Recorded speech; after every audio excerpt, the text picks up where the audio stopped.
Good evening and welcome to tonight's edition of Break Even Sports. Sorry for not being on last week. We really had no one here, just one person.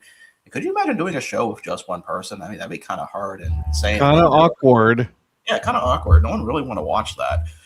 So I am your host for this evening, Virgil the producer, and I am here with Ed right now. Patrick may be joining us later, and Donnie is somewhere out in the Bermuda Triangle right now. Somewhere in the middle of the sea, like I said. Yeah. So, Ed, how are you doing? Man, I'm doing good, bud. I'm doing really good. I'm exhausted. I woke up and I was like, here's the thing. Funny you say that about hosting with one. I should have prepared better. I'll take responsibility for that, right? But a lot of the things that we wanted to talk about was Donnie was heavy, based heavily with Donnie, right? Because that was a lot of the things that he found. He found a new South Carolina league. I don't know if you saw that. I did. And I was like, I had no clue about this league, no clue, right? Obviously, and I was right, by the way, without even checking, without doing any research. They're going to be playing in community parks. They're going to be playing in high school parks, right? Which is usually how that goes. And for that, I was cool, no big deal. But yeah, man, it was it was interesting. It was interesting there for a while. So I cut it short just because it was just there was I covered everything that we needed to talk about, and I didn't have enough to go into discussion because that's what I wanted, do a discussion with him. Yeah, I understand that. Well, I do have to give props to that episode because even though it was just you doing it, it inspired me to do research to see if there is in fact a collegiate league in Alabama that I am not aware of. Mm, mm. And I actually found a result. So there is a Southeast Collegiate League Nuh-uh. that's got and I looked at their website and I thought it was maybe a defunct league. It was around for 2020 and they were posting stuff for 2026. So there are two teams in Alabama. One's in Mountain Brook, which is a suburb of Birmingham, and then the other is in Madison, which is not that far from me. Um, and the rest are in Mississippi. When it comes to team names, though, it's nowhere near. I don't think branding's there for all of like what the South Carolina one has because it's just Yeah. Huntsville White, Huntsville Navy, Huntsville Cardinal. Very nothing branched out from that. So Sure. um, I'll be kind of curious. I may have to check that out when they start to see it, just to see what kind of level it is. And I mean, they've been around for 6 years at least, and I know some collegiate wood bat leagues that do not last that long. So And yeah, that's the whole problem with that, right? yeah. So that's definitely one I will keep an eye on for sure. I thought it was kind of cool to see that. So yeah, and they play. Of course, they play in the furthest ballpark away from Madison as possible from where I'm at. So Of that's course. always I mean, why would they do it so close, right? yeah, literally on the other side of the county. So but some of the logos you were showing for the Palmetto League one, I thought were pretty great. I actually the duck one was actually interesting.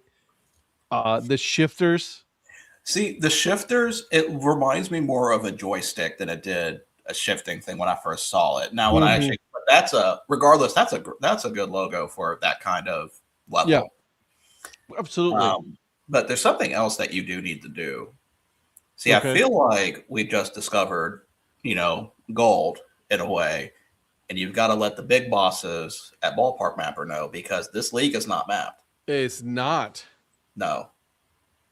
And I gotta get with them because I haven't heard from them. And I haven't heard from the what's up, Country Yard.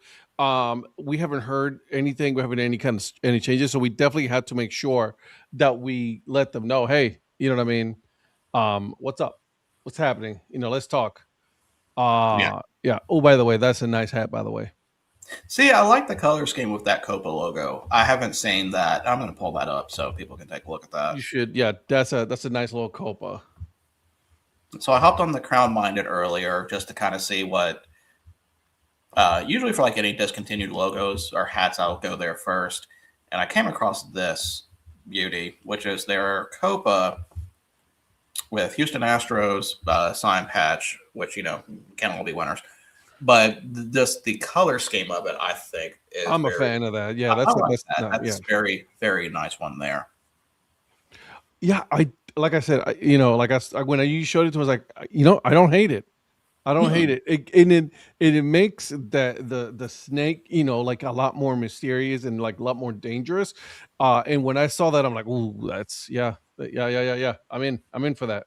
Would I buy this? No. Would Mm-mm. I recommend it to somebody who this would be kind of their thing? Absolutely. Yeah, me, nope, no. Also, it's because of it's the Houston Astros. I mean, that's the other thing.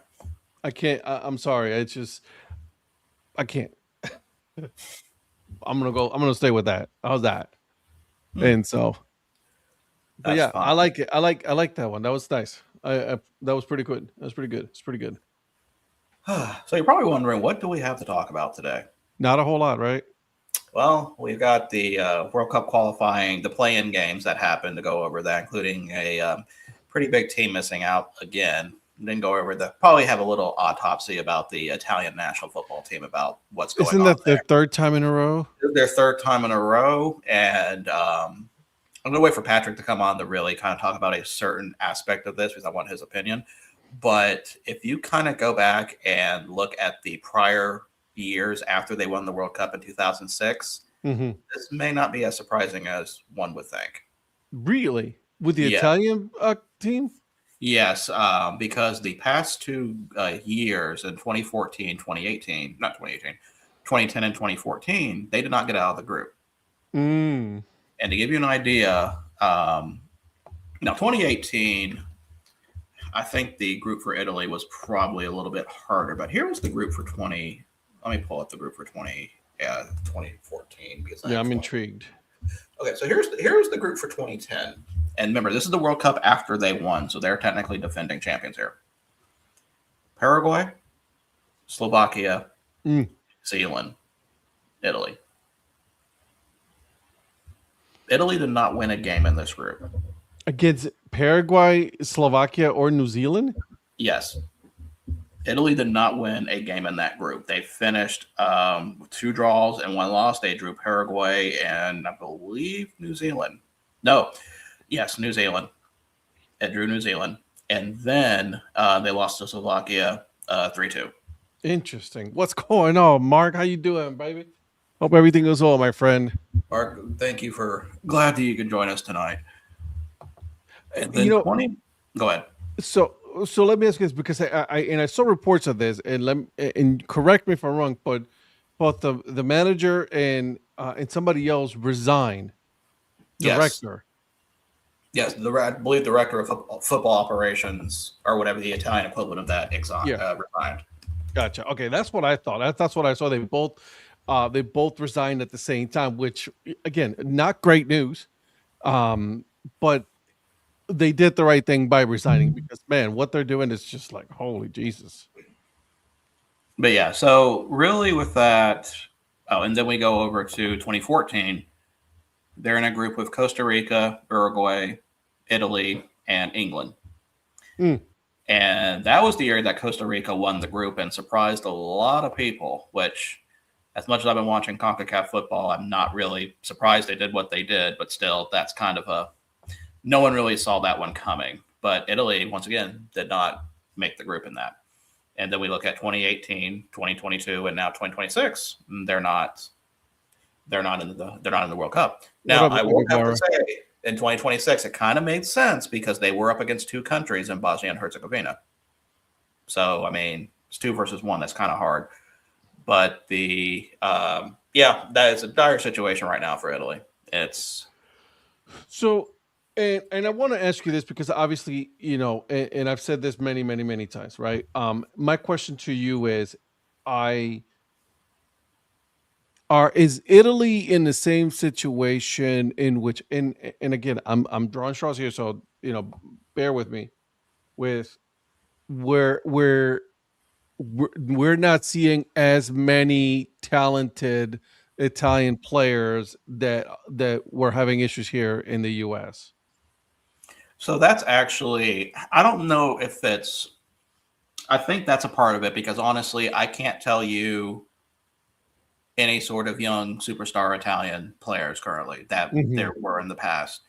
I think part of it was kind of leaning into a bunch of older players Yeah, and not really developing a lot of the new ones. Like yeah, I can't think of anybody from the last World Cup or from the same group that kind of right. I'd be excited for. So yeah, when I look at that, I kind of look at some of these players um, compared to some of the ones from last one. It's really just kind of it's a name of good players, but with Italy, they've always had great players or generational players, and I feel like they're just not at that level. I Mhm. don't know if it's an investment problem. I don't know if it's a mismanagement problem, but it's definitely a problem. Okay, and that's what my question is because I'm seeing a lot of hey man, he just Hey, jumped in mid conversation here, like boom, baby. well, who else is better at interrupting than me? Hey, you are, and I love you for it. But that, getting back to your comment there, Virgil, that's the same thing that I'm seeing in real, the correlation between the Italian federation and the U.S. Right, that there's like really no development of the young players, or at least we're for the U.S. we're not there yet, right? And it's you can see in the level of talent with this USA team, which by the way, I don't feel good about it about this USA team at all. And I've heard in some other shows where saying that they might not get out of group stage. I'm not going to go that far in the doomer part of that, but I wouldn't be surprised Jeez. because I think Australia is really sneaky good. I think a lot of people are kind of looking down on them. I got to look Mhm. up the rest of their group. Isn't it Paraguay? Paraguay was one of Uh, them. Yeah, Paraguay and Turkey. Yeah, Turkey. That game scares me. Turkey's a really good team yeah. that I got Turkey can moving turn on. on. Well, and also Paraguay is no slouch. Yep, I yep, mean, yep, yep, they yep. they've got a World Cup pedigree, and while I don't think this is the best Paraguayan team I've ever seen, it's a decent side. That's got 1-0 goal in stoppage time written all over it. It does, it does. That's scary. What's So Landon Donovan up to right now? Can he get can he get one of those 1-0 victories like he did against England in 2010? So I gotta give props. First off, that was Clint Dempsey. You should have known that. Secondly, It was what? It was Clint Dempsey that Dempsey. scored the goal on England. Oh, that's right. That was Dempsey. Okay. You were thinking about the Algeria one, but Oh, yeah. Donovan's actually brought up is championing something that we talk about the root problem with U.S. football. You mentioned it on the show I was not a part of on Tuesday about travel ball with baseball and all Mhm, that. mhm. Soccer's got that same problem Yep, and probably even worse. yep. And I Mhm. think that's where your development problems are. Because Cool, you guys, yeah. think about some of these other countries, they don't have a system like that. They get some of these players, literally some of these people are playing, ball in the street, club, director or talent scout finds them, gets them into one of the clubs, and next they're built up in the academy. That's how it happens with some of that. With the US, you don't really have that. Mhm.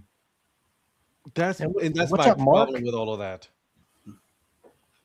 Yeah. That we are at a level where we're we're we're pricing a lot of our good players out for the sake of making a buck. And it's happening in baseball, as you guys can see. And in baseball is happening all the time. It's happening in football. It's happening in a lot of these other sports, and it's disappointing to see that. Oh yeah, it absolutely is. Now, I don't know if that doesn't explain Italy's problem because I don't think Oh Italy had God, no, that's different. Yeah, structure. Italy's problem was Gattuso. I think that's a root of the problem. But actually, Gattuso is kind of. I guess we could use him as an example of what the problem when I talked about relying on the older generation Mhm.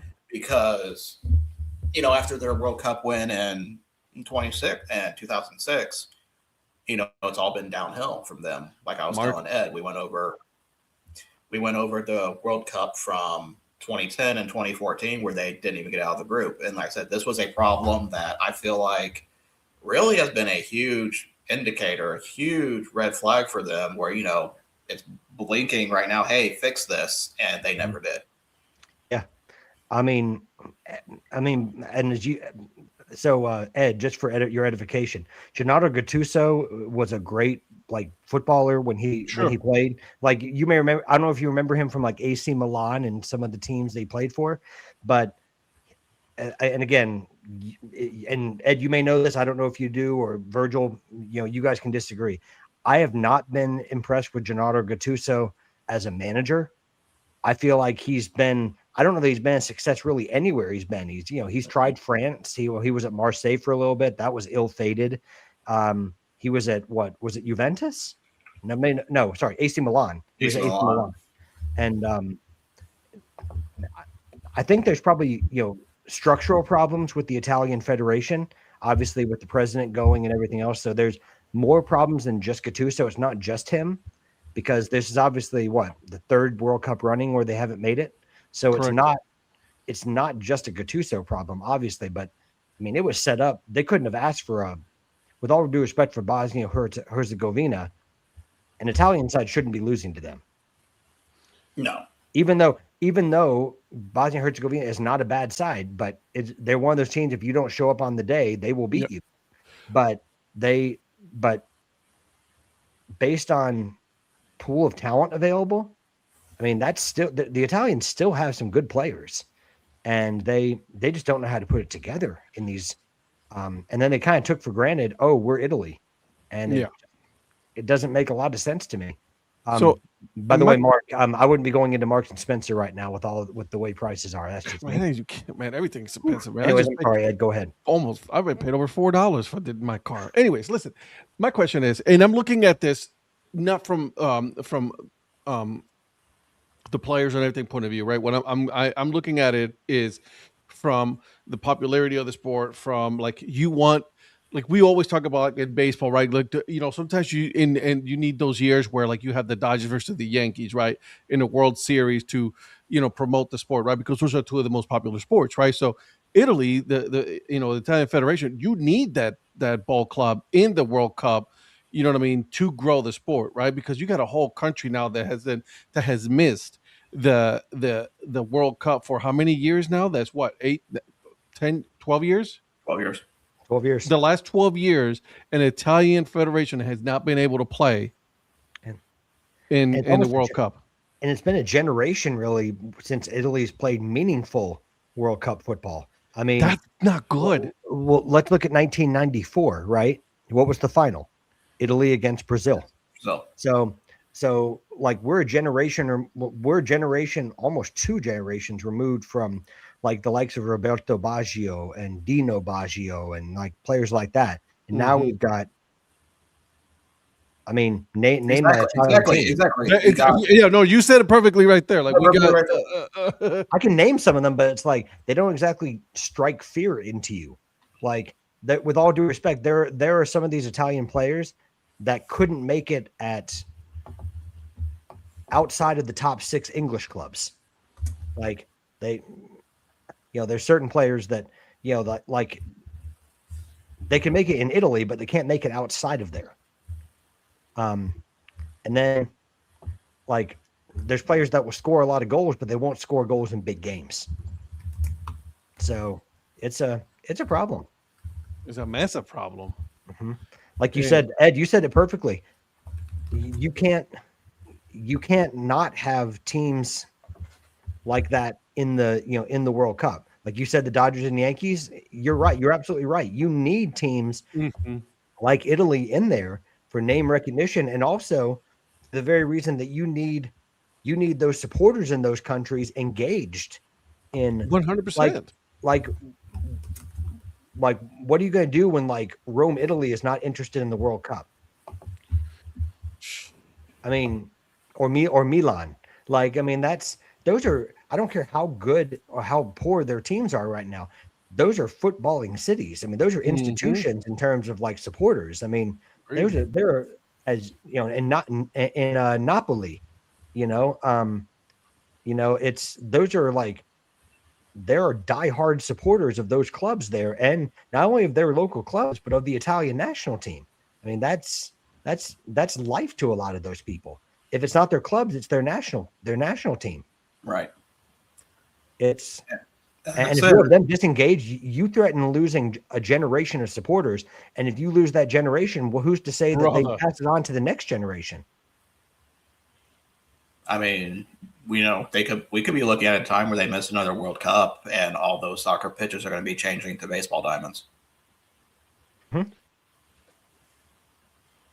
least they had a competition to watch in that sport. I mean, exactly. I mean, that's the thing on it. That's kind of, and I need to actually research and see if there's actually any numbers on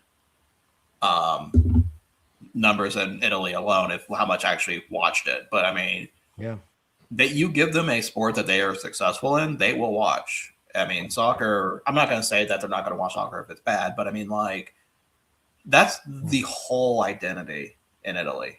Make family adorable too, Mark. Don't worry, affordable and adorable. But Mark, you're right. I mean, and Mark, you can speak to this much better than we can because you're over there. But I mean, these just like in American sports, I mean, there's these private equity firms like the very one that I support in Chelsea, and a lot or foreign owners that are buying up these clubs, and the average supporter can't ever go.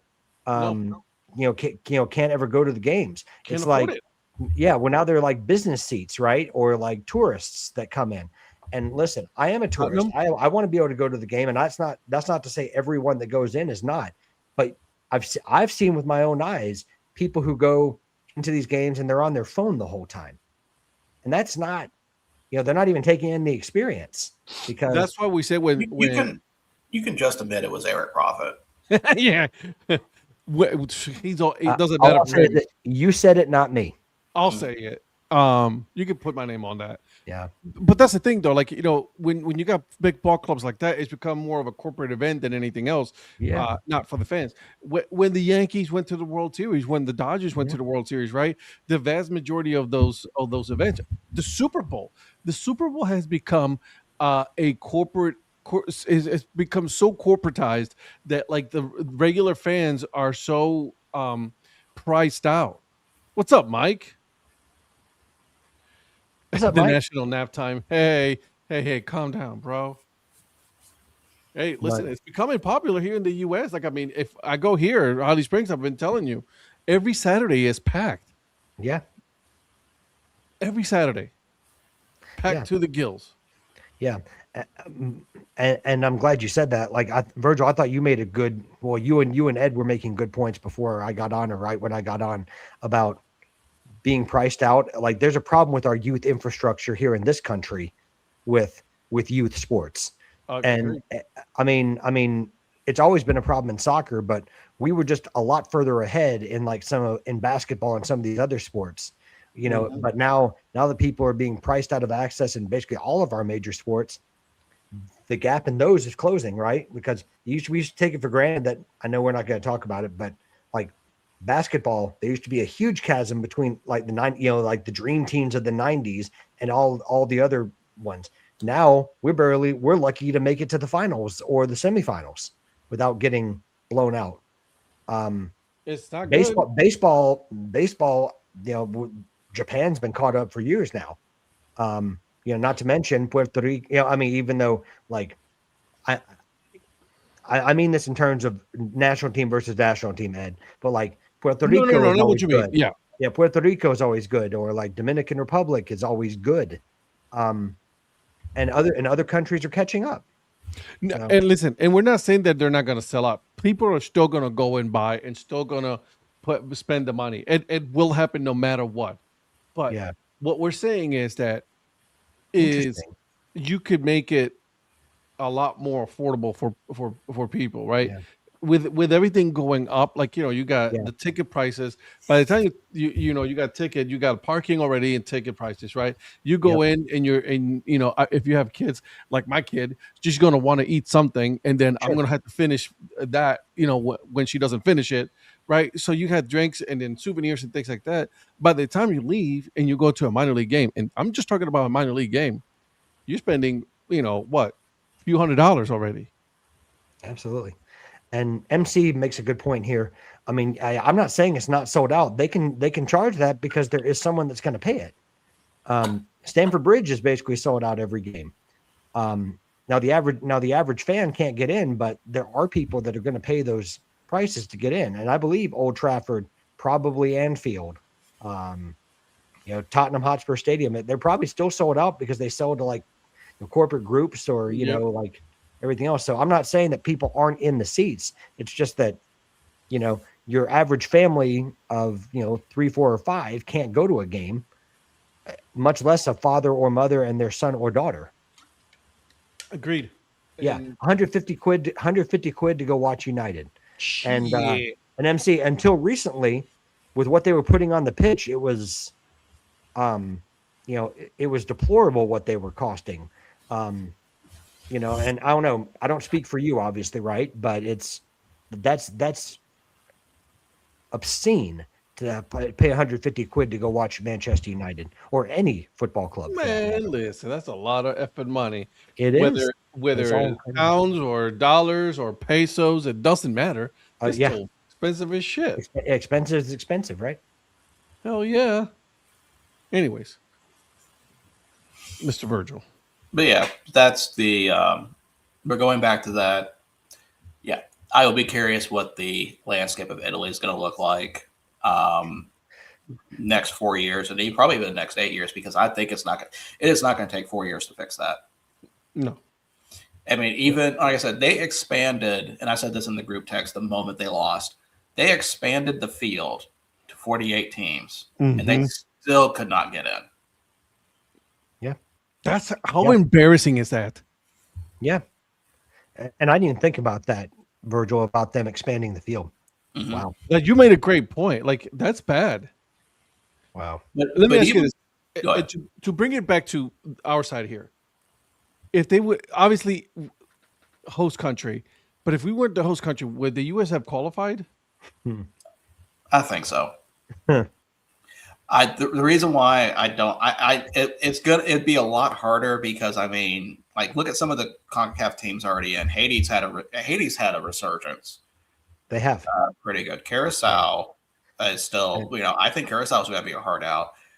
You had very down years for Costa Rica and Honduras, and maybe even Panama. I don't know where how they did. Panama had a down year. They had a poor qualifying campaign, put it that way. Yeah.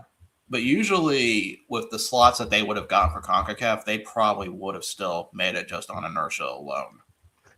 Ed, I'm going to be honest with you. I'm a little more pessimistic about the U.S. men's national team than Virgil is. Me too. This is the same team that lost to Trinidad and Tobago, with all due respect to Trinidad and Tobago, because they deserved that win on that day. Okay, listen, I'm using the same excuse I told Ed earlier of Bosnia and Herzegovina. That's 2 countries against 1. That is not fair. We've gone over this. I'm with Patrick, and first of all, the U.S. needs a better hype song. The hype song that they have is absolutely garbage. It's atrocious. Well, I went and saw my first U.S. men's national team game. About a week and a half ago? Yeah, I was at the U.S. Belgium game. And yeah, that was rough. Now, context, right? That's not the first choice U.S. team, and that was a friendly to kind of just work some things out. But man, when they capitulate, they capitulate. Like, it's like Belgium wasn't even that good in the first half, and they were still, it was like, 1-1. And then when Doku finally got the ball and decided to have some fun, it was like we couldn't even. I was about to say, like, Doku just took control of that game. Well, and all he did, it was he made simple passes. It was just a very simple game. It was easy. We're not saying that U.S. has not come a long way, right? They have made some changes. They're making some changes, leaps and bounds. All we're saying is that they should be better than what they're playing right now, and it's not, obviously there's been a lot of turnovers at the top, right? So that's not helping either. Yeah. So money's ruining. Money's ruining the game, and it's because of people like this. Disgusting. There's people that drop money and they spend the day in Turks and Caicos. Both sides. Usually, most of us can only pick one of those places. Yeah. Or neither. Or neither, for that. Or we're at the bar watching it. But to be honest with you, sometimes I rather now. I'm at the point in my life, and listen, I think this is like my kind of get off the lawn a moment.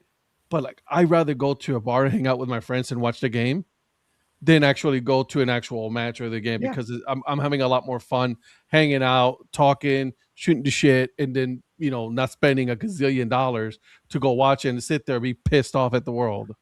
Right. I get that. That could be me.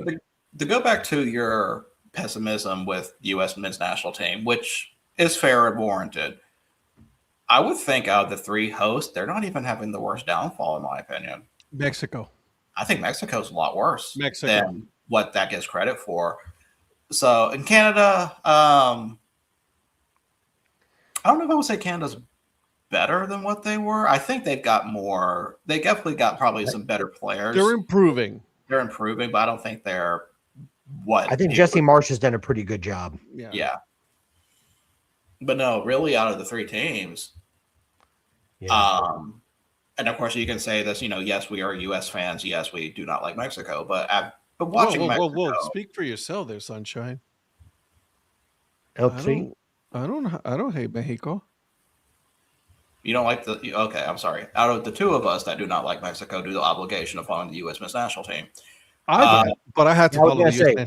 It's not the country. I've heard to say I don't root for their national team. Yes, I do not root for their national team as well. Thank you for clarifying on that. No, thank you, sir. In that case, then you're right. Yeah. Not root for their national team. I will root for their baseball team, though. I like their baseball team. Their baseball team's good. Why is it so different? They have Alejandro Kirk, and please get well soon, Alejandro Kirk. Oh, dude, I saw the news on your team, brother.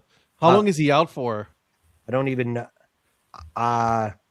I don't know yet, but the whole team has like the flu, and basically everything that could go wrong right now for the Blue Jays, and we'll talk about this another night, is going wrong. Night, yeah. And it's just like everyone's getting hurt.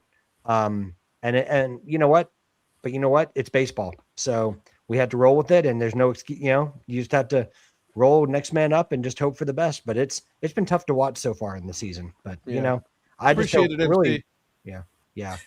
But my problem with the Mexico's men's national team is I feel like they have superior talent than U.S. and Canada, especially with developing, but they underachieve by far compared to the other 2, in my opinion.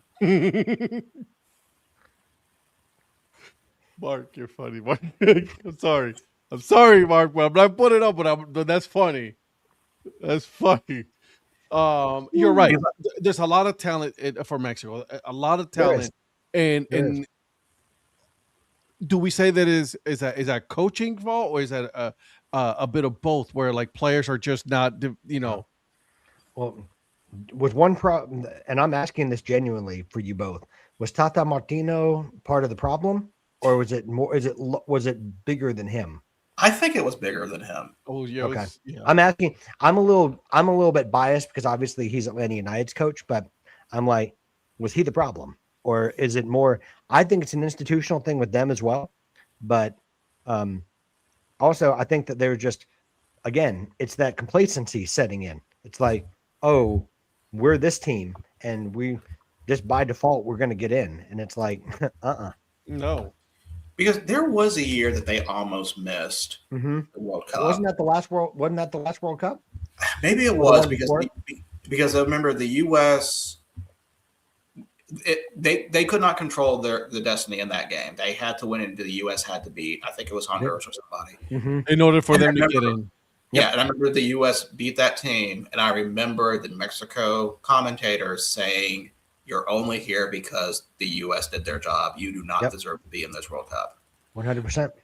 And I remember, and I'd say that's the thing. Things like that stick with me because I'm like, if you're like, especially for Mexico national team, especially in CONCACAF qualifying, that should not happen. Yeah. And like 2018 with United States should not have happened. Let me ask you this, because are both the USA and the Mexico team taking it for granted, the fact that they are host countries and they know that they're already in no matter what? Well, host countries always kind of Under deliver? well, I can't say always under deliver because if it's a country that's getting it for the first time, like I look at South Africa, for example, they will kind of overachieve. But most of the time, especially when you have bigger ones doing it, that I can kind of see that a little bit because also you got to remember, like a lot of these teams, that weren't hosting, they went through group stages. They went through, basically semi-tournaments to get where they were getting at. U.S., Canada, Mexico just had friendlies. Yeah. So it kind of that I think that does kind of play into it, but yeah, I would think would they be ready? We'll see. Listen, MC, I would not be. I wouldn't doubt that. This Brazil side is volatile in terms of they could be really, really, really good, or really, they really, can be, really bad. Yeah, in my opinion. I mean, they're good individual players, but my question with Brazil is, can Carlo Ancelotti get them to play as a team consistently?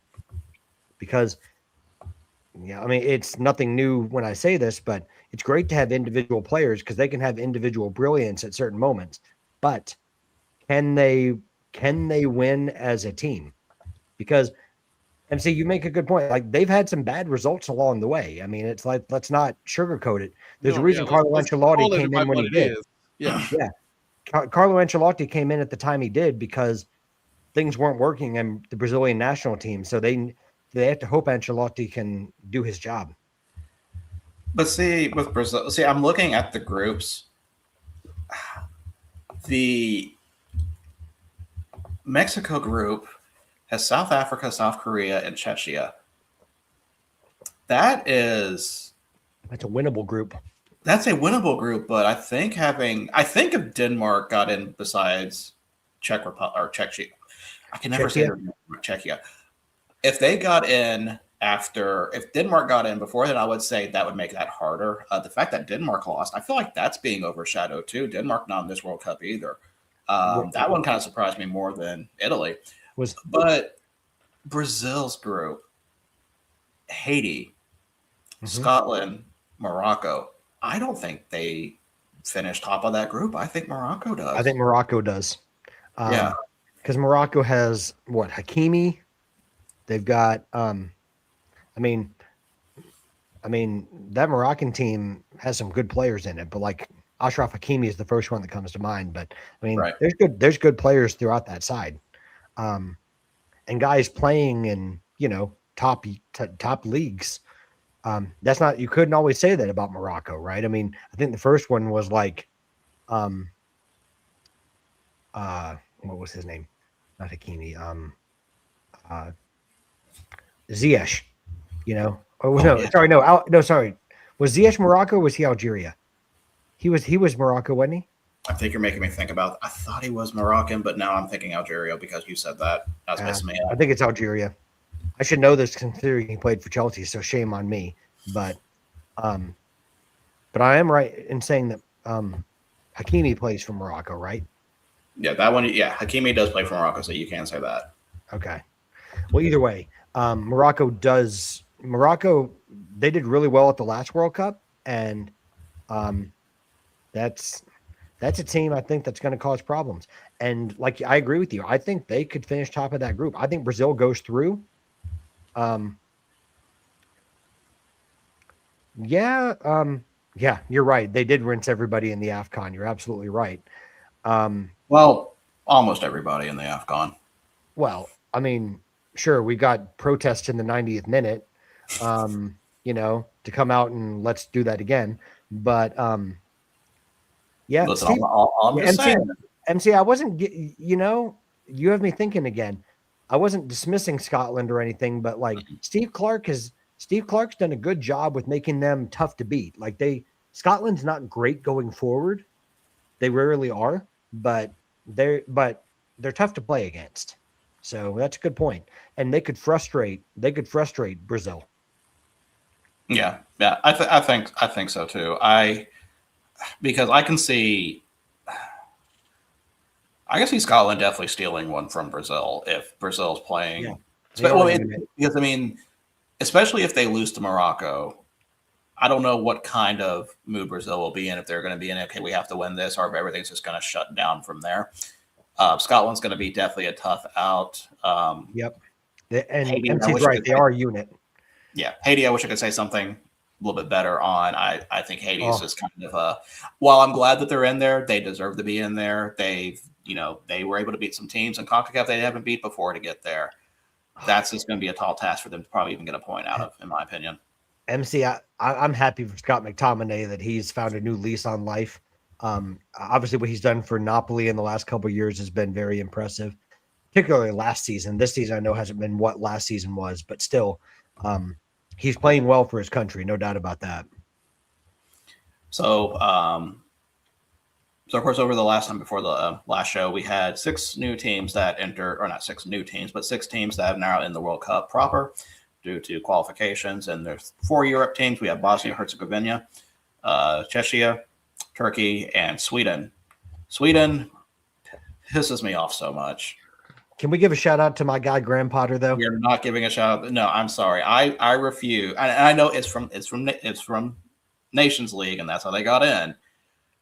But Sweden went absolutely winless in qualification. And to see how they get in the way they did, man. Virgil, the boys gave everything. I was waiting for that. The boys gave everything.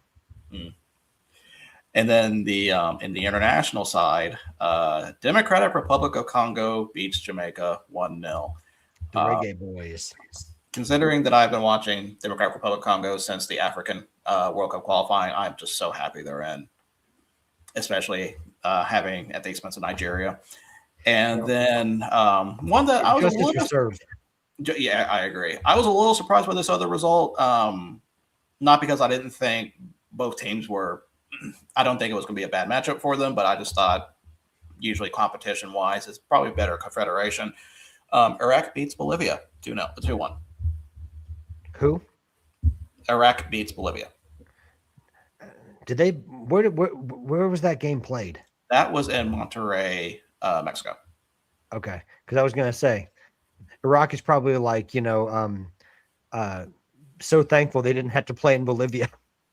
Yeah. At first, I was thinking that they were going to be fair. That wouldn't be fair for a team that's not used to that. Ooh. No, isn't that the highest elevation? Like almost one of the highest elevations as far as national teams go. I think it is the highest. It's the highest. Yeah, I knew it was right up there. But yeah, like that's a. It sounds so American. I'm sorry, guys. Home field advantage. To do that. I didn't know how else to say it, but certainly it's an advantage to the home side. But so as for the groups that they're in, that puts Czechia in Group A with Mexico, South Africa, South Korea. That puts Bosnia and Herzegovina in Group B with Canada, Switzerland, and Qatar. That group just became a little more interesting, in my opinion. Yeah. Let's see. Yeah. And you can Canada and those guys can't underestimate Bosnia and Herzegovina in that group. Mm-hmm. They're a wild card in that group to me. Yeah, I mean Switzerland was already kind of an interesting case in that group already, but throwing Bosnia in, that's going to be a whole nother thing. Is the Swiss Army knife? What's his name? The little guy used to play for Liverpool. Shaqiri? What? Shaqiri? Yeah, is Shaqiri still playing for them? I don't think he is. I thought he retired. I have to go. I'll double check that. Anyways, I was rude and interrupted you, Virgil. I'll let you finish. No, you're good. Turkey's in Group D with the U.S., Paraguay, and Australia. We've got Sweden in Group F with Netherlands, Japan, and Tunisia. We've got I just lost my. There we go. And we have Iraq in Group I with France, Senegal, and Norway. Ooh, that's a tough one right there. Ooh, I'm so glad Holland's in the World Cup. Oof. That's true. But I mean, like, I don't know which team does not. I mean, I feel like Norway's not going to come out of that group. Yeah, we'll see. Especially with Senegal. Senegal's probably got a point to prove now after the AFCON stuff. So I don't think I want to play a motivated Senegal.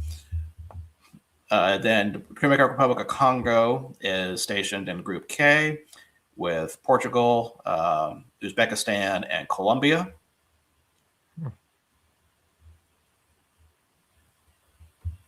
Does Japan have a shot? Does get out of that group? I think so. Does who? Japan. Yeah, because they've got Japan's a decent side. The Netherlands, Sweden, and Tunisia. I think they come out of that group quite easily. Okay. Tunisia probably the only team that could probably challenge them for a spot in the second, but even then, I'm not sold on that. Respect Graham Potter FC. Apparently, I am very anti-Swedish tonight. Like, I just don't have faith. I do not have faith in this. I just want to say it again. The boys gave everything. Okay. So that man earned his extension. You know what? Before they even qualified, by the way. Yeah. It's like we're gonna stick with them, ride or die or not. So they must think he's managing Ostersunds or something like that.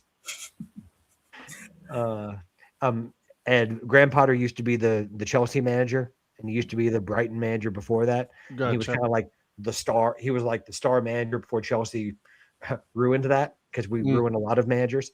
And his big moniker was always like, after every game, he's like, the boys gave everything. It was always his explanation. It would be like the greatest performance or the worst performance, and he would always say, the boys gave everything. It wasn't their night. That goes along those lines for me. It's like, it just wasn't our night. It was almost like a script after every game. Yep. Yeah. I bet the reporters were like, "Hey, the boys give everything." Yeah. Well, it became like a meme on Twitter, as you can imagine. It's like, well, the boys gave everything. See, Turkey versus USA. Yep. I don't know, man. That's going to be tough for US. Like, I'm not. It's funny because you said that earlier in the show, Virgil. You said it's like, that Turkey versus USA. It's going to be interesting. Yeah. Yep. And England did lose to Japan. Wasn't that the first Pacific team, like, to beat England, to win in England? It was one of those. And by the way, shout out to the Japanese supporters. Like, I love whenever they go to, regardless of the sporting event. Yes. They get done, yeah, I know where you're going with this. Everything. Yes. I mean, I love that part of their culture. The level of respect that they have. Right. Like I said, if you like the Japanese national team or don't, fine. But massive respect to their supporters for cleaning up when they do that. And you are correct. It was. Yeah. So, I think any Japan team or a Japanese team is going to be well drilled. Are they going to be the most exciting and talented overall? Probably, maybe not. But they're going to be disciplined and know what their job is going to be. The way I'd like to put it, as they do not have any big names. They may have a few big names, but ultimately you're going to know all their names. Yeah. Because they're going to probably be around for a while. Sure. Yep. Sweden's like Luxembourg, no offense. Listen. Listen, I'm not going to say anything else about Sweden. We're about to get banned in Sweden with all the comments I've made so far. Well, I mean, we know how much you love Graham Potter. It's okay. I don't know. I feel like you're the Graham Potter stand over here, but let's I most definitely am. Just so we're clear. Let's switch gears a little bit more in the soccer world. There's three other things I want to talk about real quick. One, we got to talk about the FA Cup, and Arsenal's dream for a quadruple died in the League Cup against Man City, and now the dreams of a treble died at the hands of Southampton in the FA Cup.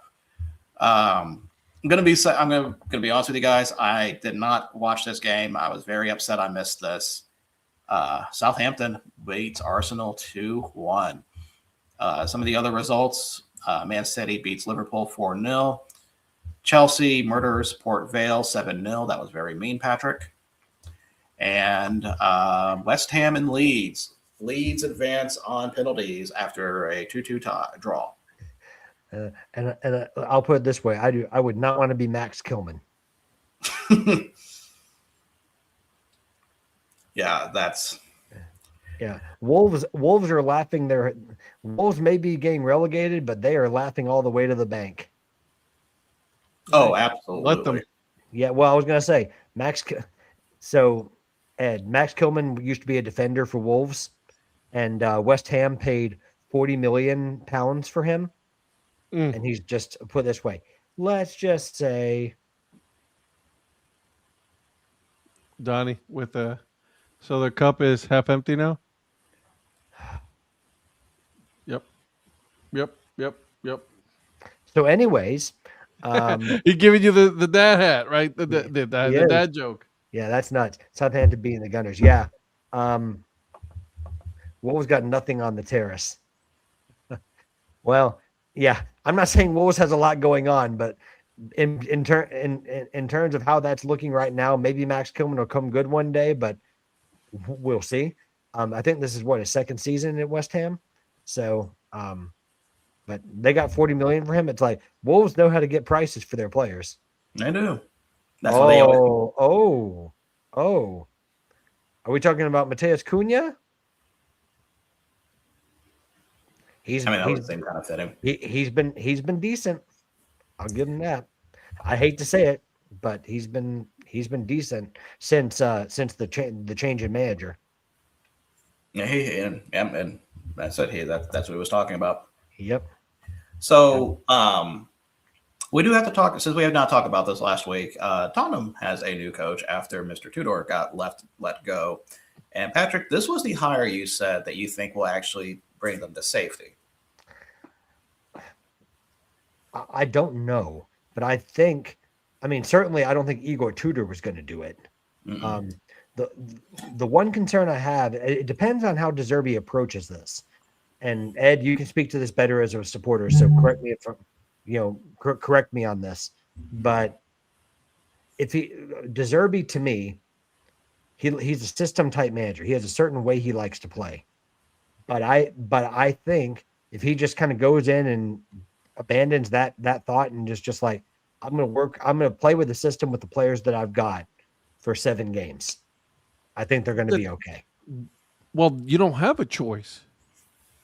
Really, you got the players that you got. You can't get anything else. You don't have any other choice. The players that you got are the players that you got. So you have to, and that's the problem. This is the problem that I got with a lot of managers. They say like, "Oh no, we're going to bring my own system.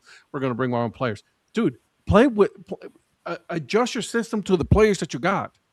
Yeah. My point is that he has the choice to do that, like you just said, or to force his system on the players that he has, like.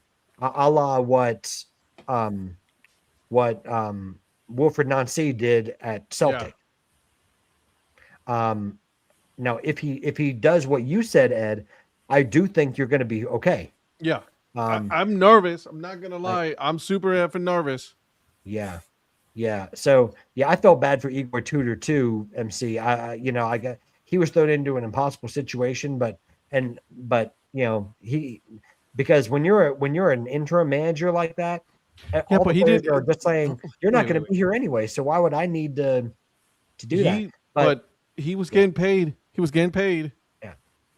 Don't feel bad. The dudes made that money. I do. I don't care if he was getting paid. I mean, you're not going to get respect from the players when they know you're not going to be there. And that is the problem, not of the manager. And that is the problem from the above, from all the way 100%. Up the way to ownership. 100%. You have created a system in which the players are dictating how things are going to go, and this is what we got. They're points away from relegation. Yeah, De Zerbi's not my favorite manager, but I think he's smart enough, having been in the Premier League before, to know you've got to work with the players that you have. So I think Tottenham's going to beat the drop, because I think if they get 2 or 3 wins from the next 7, they're safe. But that's the thing, though. Like, this is where I'm going to say now is I'm going to be the pessimistic here and say that I'm not as confident as you. Yeah. I mean, I get it. I mean, it's, like when things have been going how they have, The evidence shows so far that they have not played good enough to be in the Yeah. Premier League. yeah. Okay, Well- so Patrick, here are their 7 I'm about to give you. Okay. See, I already see his face. We're so fucked. I want you to tell me where you think the wins are going to come from. Oh, Okay. we're so fucked. Okay. At the Stadium of Light against Sunderland. Mm-hmm. At home against Brighton. Mm-hmm. At Molineux against Wolves. Mm-hmm. At Aston Villa. Leeds at home. Stamford Bridge. And the last game is home to Everton. I could see them getting something against Everton. I could see them being Everton because Everton won't be having a lot to play for in the last game of the season. I can see them. I think they're pretty much beating- out of the European spot, so I think you're right. Yeah. I think they can beat. Okay, so you said. I don't think Sunderland. I don't think they're winning at the Stadium of Light. What was the game after that? The game after that was at home versus Brighton. I could see them getting a result against Brighton. Okay. I mean, put it this way: Brighton could just as easily go in and blow the doors off of them, but like everyone, no one thought that they were going to get a point against Liverpool either. So, so I could see that, and then I could see them. Can you tell me the other ones again, real quick? The other one is, by the way, do you know who the highest scoring English player this year in the Premier League is? What, Danny Welbeck with Brighton? with Brighton. Yep. After that, Did he play Chelsea 15 times this season? Because he No, he always didn't. scores against Chelsea. no, he finds a way. He finds a way to score. He does. At the end, Welbeck is an Guys still got underappreciated it. player. He's Guys an still got it. underappreciated player. At Wolves is their next game. Listen, I think they could get a result at Wolves. I don't know, man. Wolves have been playing pretty damn good. They have been, but I still think they could get a result. Because I do think there's such a thing as a new manager bump. I know Igor Tudor didn't have it, I was just gonna say, But- when did you see that? Because did you see the previous manager? They didn't get but a I bump. think the difference is that there's no relegation clause in De Zerbi's contract, right? No. So he's there unless they sack him and want to pay him off with a 5-year contract. He's there next season, whether whether they get relegated or not. I got you. So these players, if they want to secure moves or want to be in the plans, they're going to want to show up for this manager. That's the difference between this situation and the Igor Tudor one. They should have made this move with De Zerbi and paid up, a month or two ago. Yeah. Now, they couldn't, in their defense, they couldn't get De Zerbi right away because the same day that they sacked their manager is the same day that De Zerbi left Marseille. So they couldn't have gotten him right away. De Zerbi wouldn't have gone in straight away without a break. So maybe they had to do it this way. But Igor Tudor was in a no-win situation.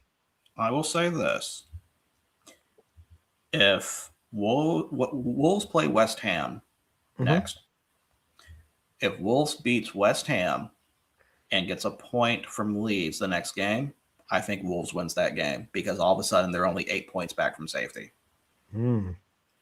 So so I've heard what Ed thinks. What do you think? Do you think Tottenham beats the drop? I don't know because I thought West Ham finally kind of got their shit together in a way. And the last few results have they got points against they got point against Man City. They beat Fulham. Yeah. But I don't know. West Ham's schedule is a little less favorable, I would say, because they have to go to Palace, they have to go to Brentford, they have to go to Newcastle, then Arsenal comes knocking on the door. So, but they're the type of team they can go in and spring a result. They can. They've got some good players where they can do that. I still think West Ham gets out of this somehow. Over Tottenham? over either Tottenham or Forest Falls. But I mean, because Forest isn't out of this either. Let's not act like they're safe. I was That's just about true. to say That is true. That's true. and I have no faith in Vitor Pereira, but Mhm. he's gotten a tune out of this Forest side. That's true. believe I I'm totally saying forgot this. about that. I can't believe I'm saying that, but he is. But I think West Ham is still going to get out of this. MC, by the way, you can apologize to Mr. Dad Hat down there, but you don't have to apologize to me. I'd love Or to me. see Tottenham get relegated. Sorry, Ed. Some bullshit. Sorry, Ed. This is coming from the guy No, who I know. every I single know. one of his. Listen, I'm gonna go ahead and be real with you. Every single one of my teams right now is horrible. I've hated watching sports for the last month. You know, but It's that been horrible. But you know me. I've been saying that I think it might be a good thing for Tottenham to get relegated so they can finally have a come to Jesus moment. Like, bro, we got to get our shit together. Well, it's going to be a night. Like I can see that being a nightmare scenario for their financials, though, because I mean, you've got Solanke on big money. You've got But Conor Gallagher on big money. Okay, then you know what? You're gonna have to make some decisions, and at the same time, then you're gonna have to look at us like, all right, now we need to start playing as a team instead of as individuals, because right now you got a lot of individuals in that team and not enough team players. I agree. Sometimes Sunderland's a good example. Sometimes you have to kind of go down, you have to have problems before you can come back up. I mean Sunderland went down to what was it, League One? League One. Yeah, and then had to work their way back up, and look at them now. They were a team that would spend money like a drunken sailor in the Premier League, and they got into financial trouble, and they would only buy okay players, and then they suffered for it, and they had 2 consecutive relegations. I don't see that type of fall happening with Tottenham, because they do have a better infrastructure in place than a Sunderland would have had at that time. But MC, it's so nice for you as a Man United sport to not be playing 3 at the back, isn't it? Anyways, I digress. But but I think for Tottenham, you're right. It may be a situation where you need to fail before you can build up to succeed again. And you know what? As a supporter, you may want to root for the Sonny Grays of the world, because there are some good young players at Tottenham coming through. I think Sonny Gray is I think Sonny Gray is a gem if he's played in the right position. I was just going to say, but that's my whole thing. It's like, we're probably, and listen, I'm not your typical Tottenham fan. Okay. I have not, I'm not a fan that's been there since birth, right? Like, I mean, this is a rite of passage kind of situation. Okay. So I'm just one of the newly, minted Tottenham fans, right? But from what I've seen and everything that we've been talking about, and since we've been doing this break even sports talk, right? I'm leaning towards like, you know what? It's probably a good thing that they do get relegated in order for them to finally say, hey, we got to clean house, because they're going to have to do something. Because if they just miss it, right, they're going to say, well, we just missed it. It's okay. Let's just recoup. Let's get back up and let's keep going. Right. And nothing's going to change. We're just going to we're going to keep going with being the same middle of the road kind of team. I agree with MC here. I respect that take. Absolutely. Yep. Well said too, by the way. Well said. Who, mine? What you just said. Very well said.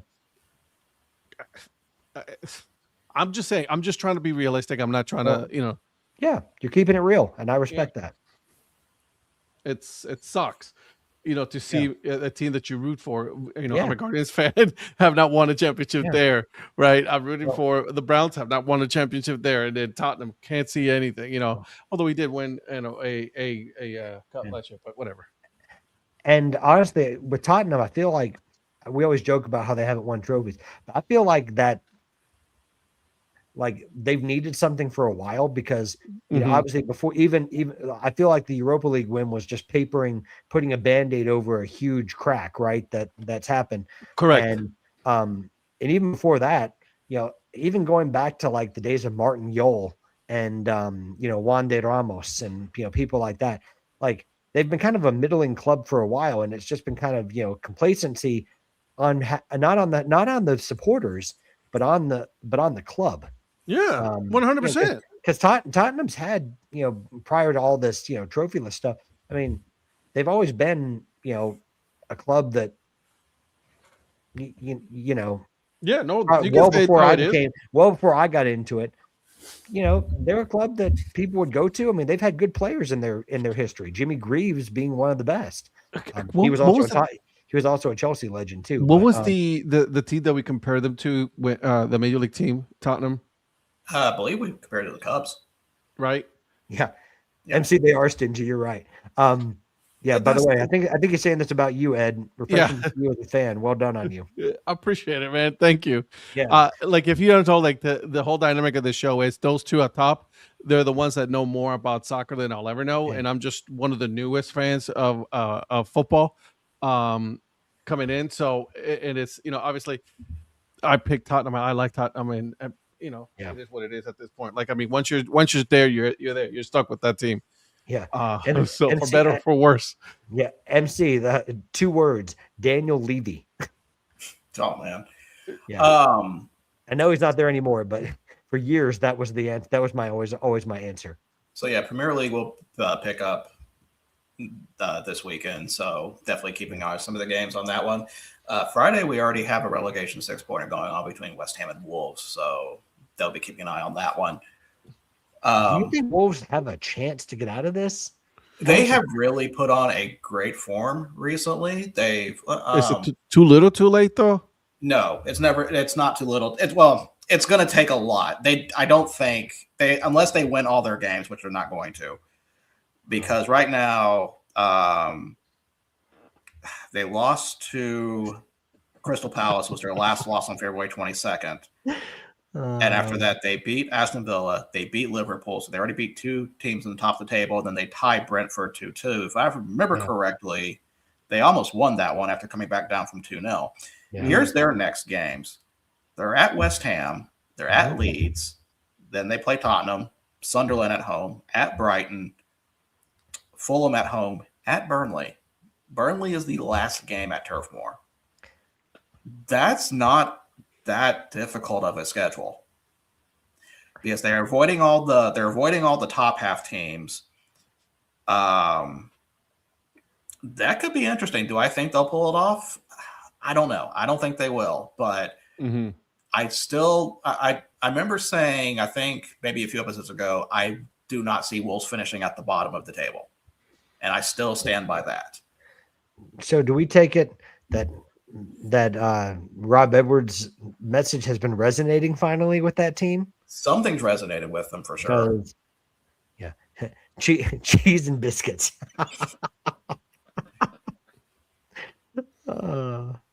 That's good. Like that. But yeah, we'll have to keep an eye on that. But I want to pivot to Championship for a minute because I've been waiting for it to this. On Sunday, I sent something that kind of was going to frame how the show was going to go for the Championship side. And then today happened. And in case you guys are wondering, we have a 3-way tie for second, technically, on points, not on goal differential. But we do have a new second on goal differential, and it is the Tractor Boys from Ipswich Town. Now holds the automatic qualifying spot over Middlesbrough and Millwall. And before that, Millwall had the second spot after beating Middlesbrough, I think either 3-1 or 2-1. I have to go back and look at that score. And I was thinking to myself, it's about to happen. Millwall's about to be promoted. You felt like it was going to go into that, but Ipswich says, nah, we got this. Hold my beer, bro. Hold my beer. So that battle for the second spot, that's going to be interesting itself. Coventry is up 12 points. I think Coventry pretty much – I'm not going to say they haven't wrapped up, but it's looking pretty much like we can probably get close to that, which good for that team. Should shout out Frank Lampard. What a managerial job he's done at Coventry. Absolutely. And also, I have to give a shout out to Haji Wright. He is number 2 right now in the goal table for championship, only behind that Swansea player whose name I can never say, Vipanik, I think. And so Did Haji you Wright. say Bafétimbi Gomis? Is that what you said? That is not what I said, but we'll go with that. But yeah, but Haji Wright's in there with 16 goals. I'm about 10 or 15 years behind. Sorry. That's okay. You're almost there, but you didn't say Gomes. But when it comes to the team that I was cheering for in the relegation battle, Oxford United is just Patrick. They just keep on disappointing me. I know. Didn't I tell you I thought it might be tough? Right. MC, I will say this. I only want to see Millwall in the Premier League if West Ham survive. Yeah. Yeah. MC, did you go in I'm hoping that you went in like neutral clothing or something like that, because maybe, I don't know. They went to see Millwall in the Prem. Whew, that's been a little bit. That's been a little bit. Like I'm oddly intrigued about seeing Millwall in the Prem. I am. But at the same time, it's like, I don't know. So let me get this straight. So now the top 2 automatically qualify, correct? Correct. Okay. So then you got 3, 4, 5, and 6 that go into a playoff format. Yes. Oof. Yeah. Can I tell you my one thing? Just because I feel so bad for their supporters. The fans are tough. Listen, I do not want to take on a Millwall supporter in a fight. I would lose badly. I would love to see Sheffield Wednesday just get to the positive side of the points total. I know they have nobody left. I know they only have like 5 players, but still, it's like, I hate seeing them on -5 points. I mean, that's just hell no. Yeah.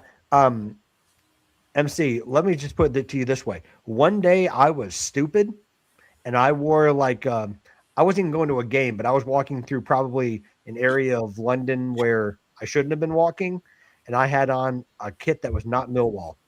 Put it this way, I'm telling you, I was dumb. I was very dumb. Did you get and I have no one to blame but myself. So let's just say I learned my lesson. I ran into a Millwall supporter. Not fun. But again, that's on me. You fool. Yeah, I know, Mark. You couldn't have said it better myself. You fool. You fool. Yeah, MC's probably thinking the same thing, and you're both right. So, yeah, I'm lucky that I didn't have to pay the price. Yeah. MC, I'm pretty sure that guy had something on him. I'm just lucky that I didn't know what to say and I didn't try to jaw back, because I was not that dumb to where I felt like I needed to respond. Yeah, I know. Hey, I know. Virgil, correct me if I'm wrong, but Birmingham City, isn't that the team that Tom Brady is part owner of? Yes. Yikes. MC, yeah, thank you. I'm not even going to give myself a pass for that. I should have known better. But see, that's the kind of thing I would do, because I don't know any better when it comes to football. I should have known better. But I'm not going to give myself a pass, but thank you. But yeah, I hope Sheffield Wednesday can get, I know they won't, but I would love to see them just get some points, because get this be positive points. Yeah. Yeah. I'm devastated for Sheffield Wednesday supporters, because it's not their fault. It's not the supporters' fault that they've had horrible ownership. I complain about mine, but I know it could be a lot worse, right? It could be worse. I complain about teams that I support, but what people like Sheffield Wednesday and like what Macclesfield went through, and some of these teams that have really had awful ownerships, like it's awful to see for supporters, because we've been through this before. Like, for a lot of communities, that's their lifeblood, right? I mean, people working there. I mean, it's bigger than just the team. It's well, they still have Sheffield United, and I'm like, oh, I don't know. I just remember Sheffield Wednesday being like, like a first division club, right? I Right. mean, that's not that long ago. I mean, it's it's not that it's. I mean, in the grand scheme of things, it's not a long time ago. Yeah, I know Sheffield's not the nicest place, Mark, but it's He's not yeah, wrong. it is. It's an epic. It's proper history, and it's a proper football club. Yeah, exactly. Hillsborough, exactly. And I always remember the Hillsborough '96. I mean, I'm not even. I mean, you don't need to be a supporter of a certain football club to not think of those people. But ugh, horrible thing. But yeah, I don't know. It just in '88. Yep. Yeah, see, Horrible. like it's funny you talking about doing your history on, like doing your research on clubs, like and all for football and all that. When I went to Romania, I did all the history on the three Bucharest teams, and I still ran into trouble because I had a friend that offered me a Rapid Bucharest scarf, and the Steaua and Dinamo fans were not happy about that. So, I'm sure not. Yeah, so even when you do your research, a simple gift can just lead to problems. Yeah. I do want to talk about one more thing for soccer, and man, this has been a very soccer-centric episode. We almost have It has been a very well. We haven't talked really soccer for a while. That's true. That's true. So for the past few weeks, past few episodes, I have been talking about Hearts in Scotland. Mm-hmm. That had a kind of a decent lead, first place in the table, and that lead has been chipped away. They now have a 1-point lead over Rangers before the split. Unless Celtic won their game. I actually didn't check that. But the reason why I'm bringing this up is because I actually watched Hearts. I'm sorry, MC. Yes, right. MC said football. Yeah. Football, yes. Tell him, Football, MC. pendejo. Football. I watched. See, the last time I said football, Ed, you thought I was talking about the Packers, and it got confusing. That's true. So I watched Livingston versus Hearts. Because Paramount Plus had it on, and it's like, I want to see how this goes. I don't think Hearts is going to pull this off because Livingston is fighting for a relegation battle before the split happens. Looks like they still may be relegated, but like that was a fun game to watch. And also, and something else to bring up in that game, it started off snowy, then the first half got sunny, and then the start of the second half, it was a blizzard. And then literally about 10 minutes later, it cleared up to be sunny again. So weather in that area is just hilarious to me to watch. Fine, but that was a fun matchup to watch. But man, I think Hearts is I don't think Hearts is going to win this. They have a point up on Rangers going to the final game against Motherwell, which I think is in the top half of that group. So they're in fourth place actually. So I'm hoping they pull it off before the split. But man, I don't know. My dad shot to the TV when Scottish football is on. He hates it. Yeah. I'm sorry. I still make that mistake, and I apologize. How dare you? So one thing Hearts needs to do, Virgil, maybe you can let them know this. Don't watch Chelsea games. Yeah, I will call up the Hearts manager and let him know. Well, I'll go through my. Because am I wrong? Didn't they get red cards in their last 2 games? Oh, they got a red card in this last game over one of the dumbest fouls I've ever seen. And they also got a red card the week before. Yeah, they did.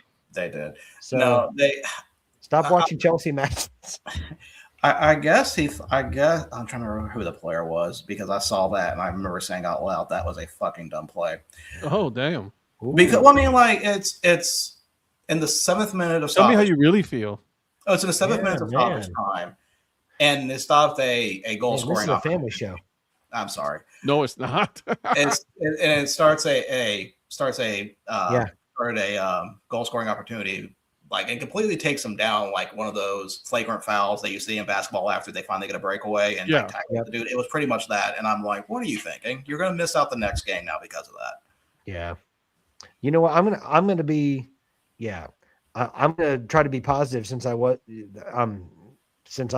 worried about Hearts losing this. I think they're going to pull out a win against Motherwell. We'll see. And yes, like I said, talking about Hearts and all that, I mean, let's be serious. But I mean, when was the last time a team actually threatened the Old Firm as a championship contender. Not the last time it was won, because I know when that was. That was 84 with Dundee. But was You it mean Aberdeen? Dow Dundee? It was Aberdeen, sorry. But then Aberdeen. that was Aberdeen. I don't know why I said Dundee. Because it wasn't that Alex Ferguson? Wasn't that Alex Ferguson, yeah. Aberdeen? Because Celtic was playing Dundee. That's why I said that.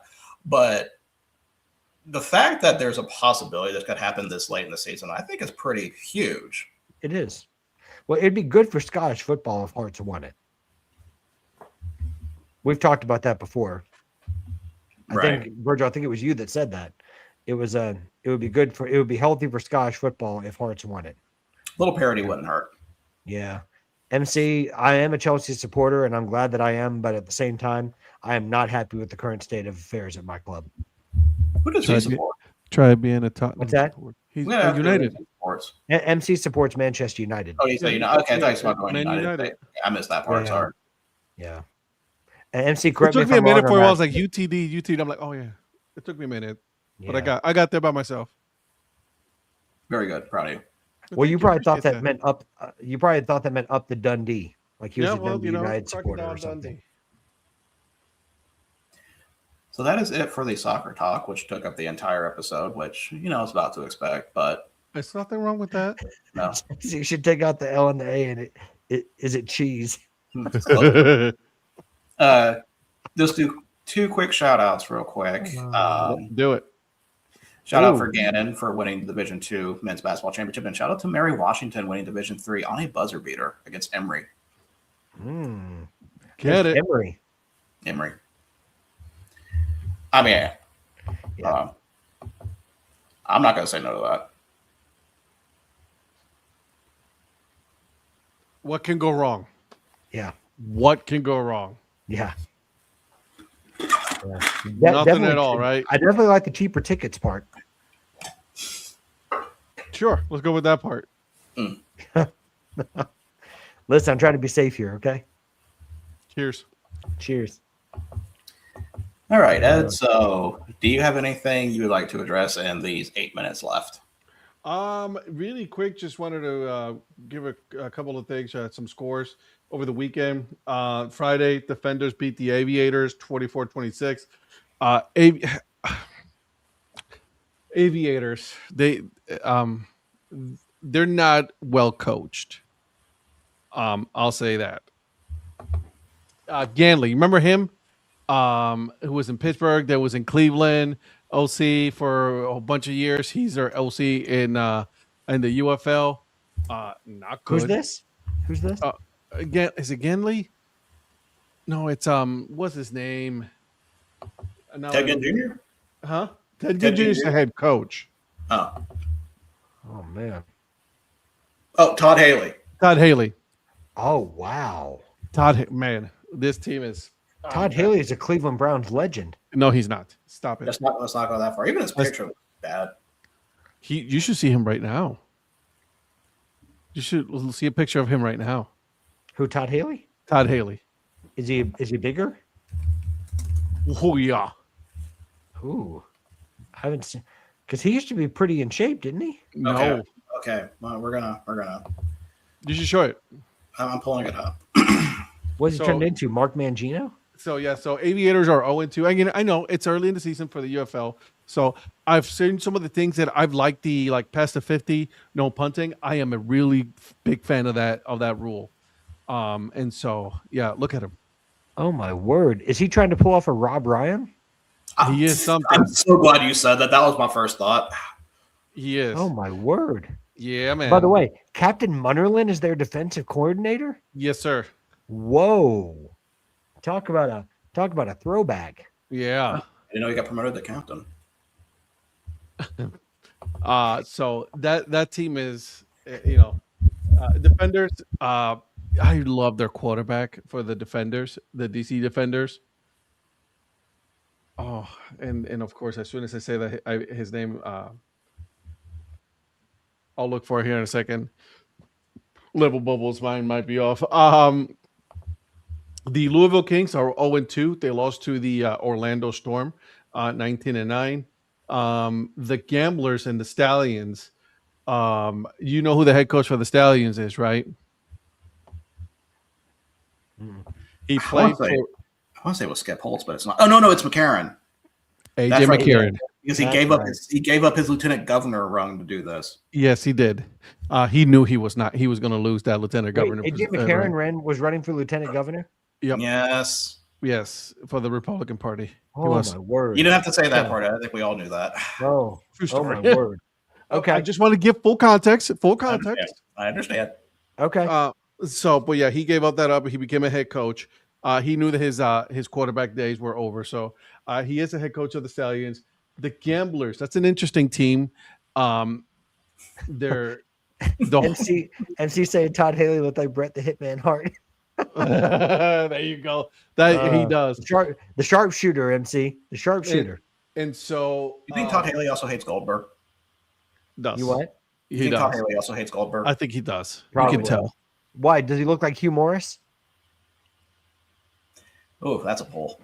You got me lost on that one when you started talking wrestling. Sorry. Well, you don't know your mid '90s WCW. Not a chance in hell, man. No. Man, sorry about that. Yeah. What was his name? Go ahead, Ed. I'm sorry, I interrupted you. Let's just finish it up real quick here, and then Tuesday night we're gonna have the St. Louis Battlehawks going to the Austin Renegades, who has one of the two best logos of those two teams, two of the best logos in the UFL, in my opinion, with the Renegades and the Battlehawks. Those helmets are absolutely fire, and so. With the defenders, were you talking about Shannon Harris? No. What did you say? Did you say it was a their quarterback is the quarterback. I thought you said the coaches. I'm sorry. No, the quarterback. The quarterback. Give me a second. He can play, man. This kid can play. Jesus. Let's see. Samoan kid. Oh, Jordan Ta'amu? Jordan Ta'amu. Ta'amu, yeah. Jordan Ta'amu. Yep. Dude is, yeah.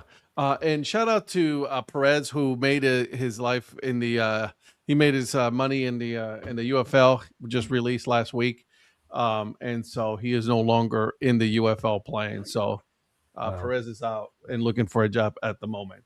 So. And Jordan Ta'amu feels like he should have been a Cleveland Browns quarterback at some point. Honestly, this kid can sling it though. He did play. He did play for the Carolina Panthers. I forgot about that. Yeah, this kid can play, man. Like I'm not gonna say no to that kid. He can play, man. I enjoy watching him play. Guys, I want to come on a stream with you. I hope it's okay to talk amongst yourselves. Absolutely.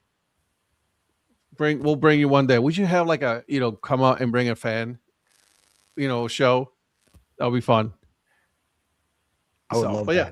That would be fun, wouldn't it? That is your UFL recap. And so we'll see AJ McCarron, head coach, off to a rocky start, in my opinion. Yeah. And so is Ted Ginn Jr.'s start as a head coach. But this is the league to do that, though, right? This is the league for you. Yeah, definitely. To become a head coach, to develop as a head coach, to develop as a referee, as a player, as a coordinator. So this is where you're at. Thank you. I appreciate you, MC, man. Appreciate it, MC. Thanks for joining. Thanks for joining. Join us again soon, hopefully. Yes, sir. So, anyways, that's it for my takes on the UFL. Thank you for giving me this time. No problem. So, one more soccer thing I forgot about to mention. Kaiserslautern beat Dusseldorf 3-0. Good to see. They have Hertha Berlin next. I don't expect that going well. So, we're going to call it a night. So, join us for tomorrow as we have maybe not the full gang, but at least we'll have 4 here. And then we'll also have to talk about which one of us got into a fight at the ballpark this weekend. That'll be tomorrow night. We'll see how that goes there. So without further ado, we're going to call it a night. Thank you all for joining us. MC and Mark, thank you for commenting. Everybody else, thanks for commenting. You guys. Had a great time for this episode. Great to be back. Yeah. So this was fun. You guys all have a good night. We will see most of you guys tomorrow.